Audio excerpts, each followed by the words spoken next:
Hello and welcome to the second installment of this Devlog series for my game titled Fractured Echoes. For those of you who don't know me, my name is AJ and I'm a video game programmer. It has been a little over 2 years since my first post, which was essentially a small tech demo for a procedural indoor level generation system, which is what you're currently seeing here. Since then, I have made many additions and improvements to that system, as well as developing some of the core gameplay loop which I will be covering in this video. I've also made some considerable progress on the combat system, however that will be covered in a later video. I would like to mention that most, if not all of the art, models, VFX, animations, and so on that you see in this video are intended to be placeholders while I push toward completing an MVP or minimum viable product.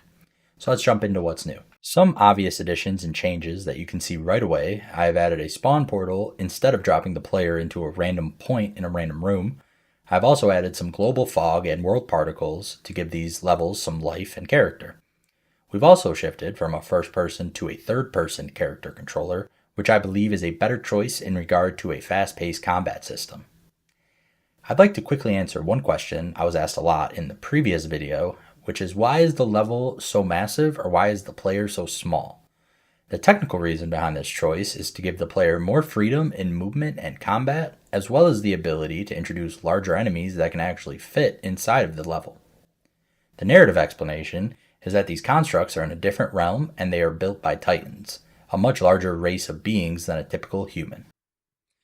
Back to the level itself, some improvements to the props and decorations scattered throughout these rooms are that they get assigned a type, for example an armory, a library, or a kitchen, and they can only be placed inside of a room that has also been assigned that type.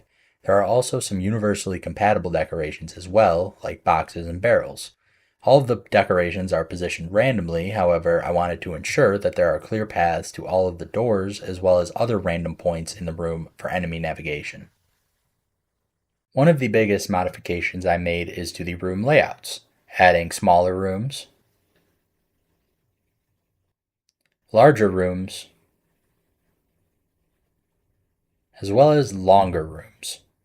I have also added the ability for rooms to have multiple internal floors as well as different types of stairs to navigate between those floors, such as this corner staircase, this standard staircase, as well as two large multi-floor grand staircases, one being placed in the center of the room, and the other is placed against the wall. This modification really breaks up the monotony of the rooms, as well as creating a more unique and interesting layout. One of the last changes that I made to this system is generating portals throughout the level, with different types that have different functions for the player, and are essential to the core loop. Orange portals will be used to venture into deeper levels that provide more opportunities for better loot, harder enemies, and completing quest objectives. When they enter the portal, it will generate a completely new and unique level. This load screen is currently being used for testing, but you can see the speed at which these levels are generated. To get an idea for the scale of the level that is generated with that type of load time, here is a quick shot of the outside of the level that was just generated. Once the player is satisfied with their run and is ready to leave, they can enter a green portal which will return them safely to their base camp. The base camp is the central hub for the player where they can manage their inventory and stash, build their loadouts, accept and complete quests, level up their character, and consume the content and lore of this world. While it's still in early development, I'd like to use it to talk about the core loop. Before entering a dungeon, the player first selects an echo. An echo technically functions as a player class. Narratively, however, it is the physical manifestation of the soul and resolve of a fallen hero, with their own abilities, beliefs, strengths, and weaknesses. The main character's ability allows them to channel the power of these echoes. The player gets to choose from 3 to start: the echo of the knight, the echo of the shadow, and the echo of the wizard. Now the wizard is the only living echo in the game, and he acts as a guide for the player. The other 2 are heroes that fell in the mortal realm. I have plans for up to 30 playable echoes that can be found as rare loot as a reward for completing a quest, or for defeating a boss. After selecting an echo, the player can then organize their camp stash and prepare an inventory and loadout for a dungeon run. What is brought into a run is at risk of permanent loss if they die, although the equipped echo and certain protected items remain safe.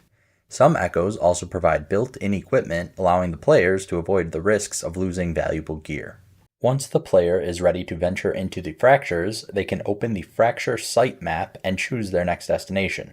The location we just explored was Sanguine Pass. Next, let's enter the fracture located at the Twisting Badlands. Although the level generation logic ultimately remains the same, I wanted to create levels with completely different atmospheres and aesthetics. Unlike the atmosphere at Sanguine Pass, which I wanted to feel cold and isolated, the vibe at the Twisting Badlands is intended to feel like harsh, desert-like ruins. The goal of these dungeon runs is to explore deeper into the realm of the Titans, fight enemies and bosses, gather valuable loot, complete objectives, and make it back to camp alive. Again, every dungeon run is a risk. Most equipment and items brought into this realm are lost on death, making every decision and encounter meaningful. Successfully extracting means keeping everything you've earned and bringing it back to camp.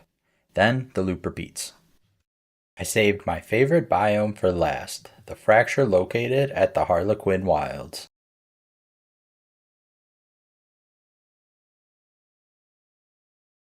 Now, I wanted the atmosphere of this biome to feel tranquil, yet beautifully dangerous.